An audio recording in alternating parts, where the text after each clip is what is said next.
وعلیکم السلام ورحمۃ اللہ وبرکاتہ. جزاک الله.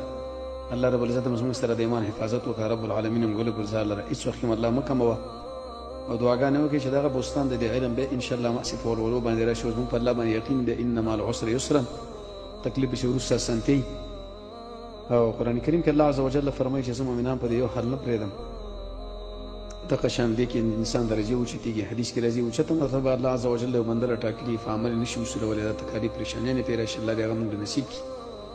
سوره العمران، سوره احزاب، سوره عنکبوت کې چې کله انسان وګوري دغه ټول مسایل پکې دي. سعید بن جبیر په دې لاره کې دغه شان حلال شو. امام اهل سنه والجماعت احمد بن حنبل هغه پکې قید شو. سفیان ثوری رحمه الله په دې کورونو کې د ملګرو سره ورک شو. شیخ الاسلام ابن تیمیه رحمه الله بندي شو. الله رب العزت نه موږ راضي او الله زموږ نه راضي شي. شیخ الاسلام ابن تیمیه فرمایي زموږ د بدن، سعید ابن مسیب سے فرمایي زموږ د بدن وینه د الله دین له د ماشو باندې حیثیت هم لري. دا ډېر قیمتي دي. الله دې راضي شي، موږ راضي یو. تاسو دې الله اجرونه درکړي. الله موږ سره مکمل. جزاک الله.